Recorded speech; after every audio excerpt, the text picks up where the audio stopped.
Bom dia, Rafael Bizinha, estrategista Santander Private Banking, hoje 29 de maio.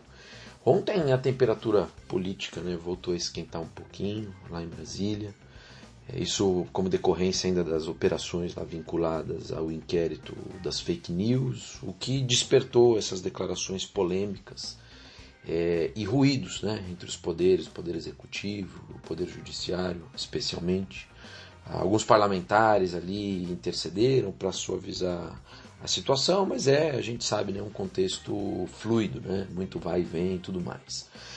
Os mercados eles se sensibilizaram com esse contexto, acabou gerando alguma perda dos ativos, mas isso assim depois de vários dias de performance muito boa. A gente tem que lembrar que na semana o Ibovespa ele ainda está acumulando ganho de mais de 5%, o real está apreciando aí, um pouco mais também de 2%, e mesmo na renda fixa, as taxas pré-fixadas de uma maneira geral, elas estão cedendo, o que garante também um ganho para essa classe de ativos.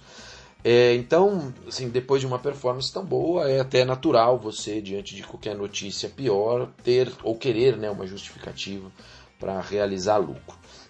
No exterior, o movimento foi negativo também nessa quinta-feira, especialmente depois do anúncio que o Trump faria um pronunciamento hoje de medidas em relação à China. A gente sabe que o clima entre os dois países aí está esquentando, sobretudo depois dessa coisa de o país asiático, aí a China, promover alterações nessas leis que mudam a influência legal que ela tem sobre Hong Kong.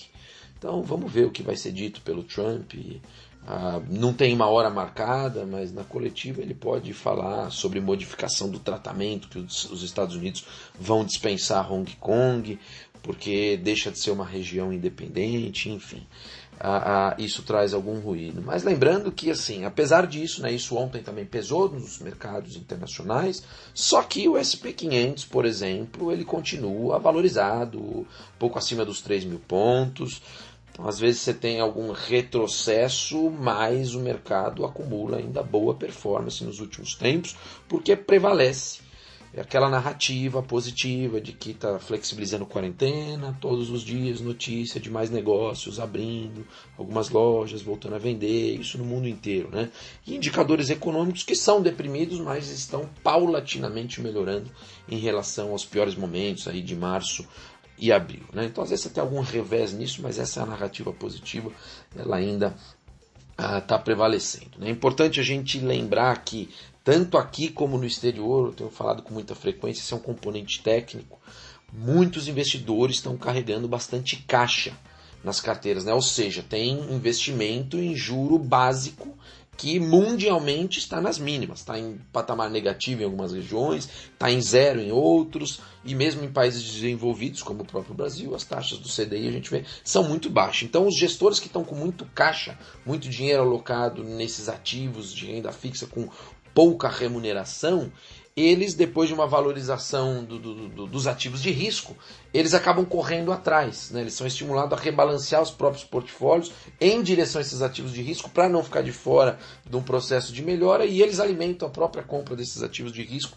e vão e continuam impulsionando tudo para cima. Esse é um componente técnico que ele ainda pode prevalecer, dado que, por hora, ainda tem bastante caixa nas carteiras de vários dos investidores aqui e no mundo. O Ministério da Economia no Brasil falando ainda muito sobre plano pós-pandemia, reforma, foco na retomada de emprego. Então tem projetos e debates para melhorar, ou para reduzir essa coisa da destruição de vagas.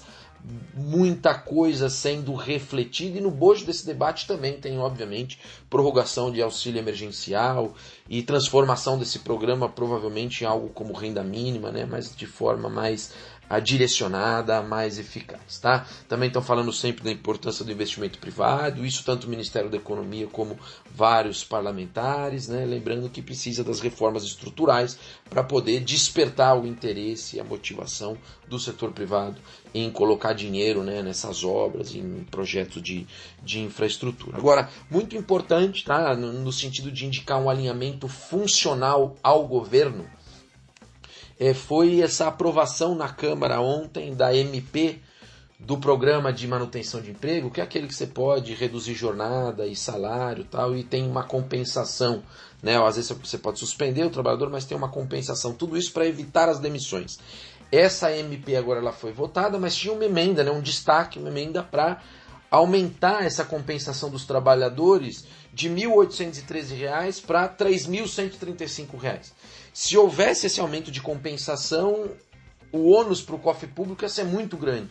Mas isso foi revertido, né? Então, essa reversão ela se deu com amplo apoio da Câmara, o que denota, né, uma convergência do centro, né, dos partidos de centro com o governo, né, indo na linha de aderir aos interesses do governo e de preservar as contas públicas, mesmo diante de uma situação fiscal, mesmo diante de uma situação complicada em que você tem que estender a mão e fazer ajuda aos trabalhadores e tudo mais. Então, isso só mostra que, na prática, por baixo de todos esses ruídos, tem coisas funcionando.